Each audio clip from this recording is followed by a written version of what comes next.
안녕하세요. 깡깡 크리틱의 스윗필드입니다.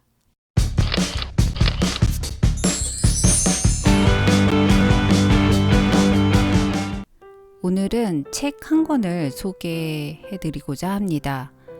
소개해 드린다라는 표현을 하기가 좀 민망하긴 한데요. 여러분도 많이들 읽으셨으리라 예상되는 책이긴 합니다. 조남주 작가의 82년생 김지영입니다. 조남주 작가의 소설 82년생 김지영이 한창 열풍을 일으켰었죠. 이제는 정유미, 공유 주연의 영화도 곧 개봉한다는 얘기가 들리더라고요. 여성 독자 사이에 공감대가 형성되면서 더 큰 반향을 일으켰던 것 같습니다. 이슈가 워낙 되다 보니 정치권에서 82년생 김지영의 숟가락을 놓는 경우도 많았는데요. 82년생 김지영 속 가해자에 어쩌면 더 가까웠을 수도 있는 사람들까지 공감한다며, 그래서 여성 정책을 어찌 세우겠다며 어떻게든 끼워 엮으려는 모습이 부자연스러워 보였습니다. 제목은 귀에 자주 꽂히지만 책을 미루며 읽어보지는 않았습니다. 왜 그런 거 있지 않나요? 순수해야 할 예술과 문학에 색채가 많이 들어가면 좀 짜증나서 멀리하게 되는 거 말이죠. 여하튼 차일피일 미루다가 몇 년이 지난 이제야 읽었습니다. 하루는 너무 울적해서 예스24 중고 서점에 좀 들렸었는데요. 거기서 득템을 했죠. 다 읽고 나서 남편에게도 뒤밀었습니다. 왠지 그대도 딸 아이의 아빠로, 한 여자의 남편으로, 여직원의 상사로 느껴야 할 것이 이 책에 있소 라는 심정으로요. 조남주 작가는 78년생입니다. 이대 사회학과를 졸업하고 PD 수첩, 불만제로, 생방송 오늘 아침 등 시사교양 프로그램 작가로 10년 동안 일했다고 합니다. 시사교양이라 표현하니 뭔가 감이 잘 안 오기도 하는데요. 한마디로 고발 프로그램 전문이었던 거죠.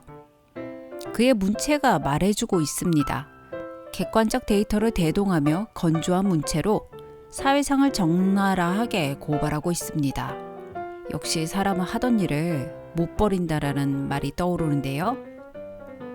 78년생인 작가가 읊어주는 82년생의 김지영이란 여자의 삶은 70년대와 80년대를 아우르고 있습니다. 정말 실감나는 묘사가 넘쳐나고요.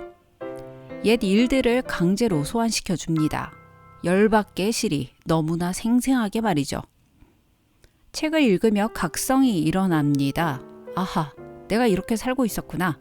우리가 이리 자랐구나.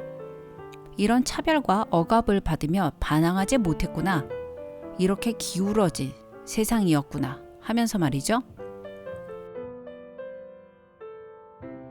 출생부터 아들보다 한 끗 못한 존재로 태어나 부모로부터 남녀 차별을 당하고 학교와 학원 그리고 대중교통 속에서 요리조리피 다녀야 했죠.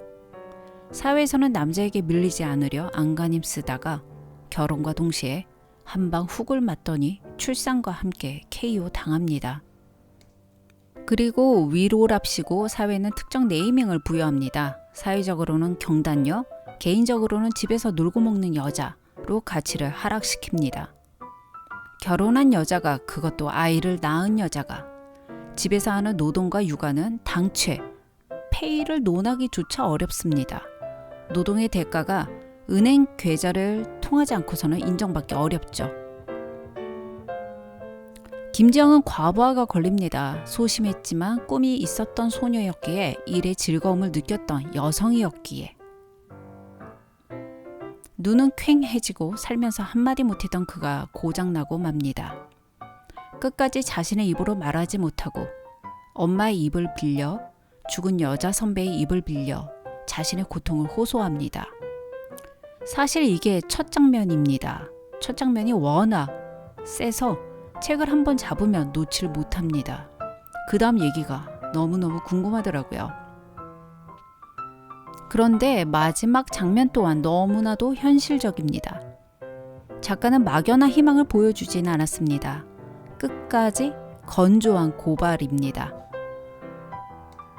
그녀의 아픔을 들어주던 남자 상담 의사는 자신의 와이프가 힘들었던 경험이 있었던지라 김지영을 잘 이해할 수 있었다고 합니다. 그러나 병원 여직원이 육아 문제로 관두자 그녀를 보내며 후임에는 미혼 직원을 뽑아야겠다는 결심을 하면서 이 소설은 끝납니다. 차갑게 사회적 한계로 끝을 맺습니다. 뭔가 이해한다고는 하지만 프레임을 바꾸려고 하지는 않았습니다. 요즘의 페미니즘은 우려스럽습니다.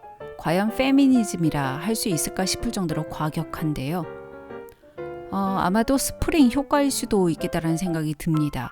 그동안 눌려왔던 것에 대한 과도한 탄성이 표출된 거일 수도 있겠다 싶고요. 여자들이 무섭다는 남자들도 종종 봅니다.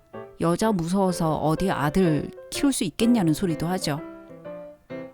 그러나 이 또한 부동산 시장에서 보던 반응들과 유사하다는 생각이 듭니다. 집값이 몇 억씩 껑충껑충 뛸 때는 가만히 있다가 몇 천만 떨어져도 악악 소리 지르는 사람들의 반응과 유사합니다.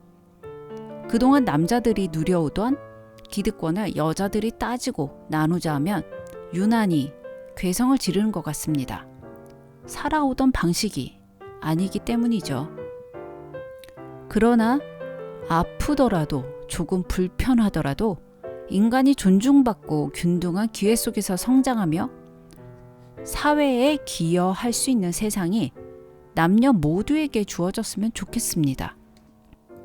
여자만이 살아남아서도 남자만이 살아남아서도 누가 누구를 누르고 이겨서도 안 된다고 생각합니다. 다 같이 함께 존중하며 살아야겠죠. 사회에 대한 대안 제시도 없는 고발만한 소설을 읽으면 갑갑하지 않겠냐고 생각할 수도 있겠습니다. 그러나 나도 인식하지 못했던 사회의 모습을 거울로 비추어주고 우린 이렇게 살아왔어. 그래서 아픈 거야. 라는 성찰을 전달해주고 공감해준다면 그게 힐링의 시작이 아닐까 싶습니다. 전 이 소설이 힐링의 시작이었으면 좋겠습니다. 그런 의미에서 70, 80년대를 살아왔던 사람들은 꼭 한 번은 이 책을 읽었으면 좋겠습니다. 지금까지 깡깡크리틱의 스위필드였습니다. 감사합니다.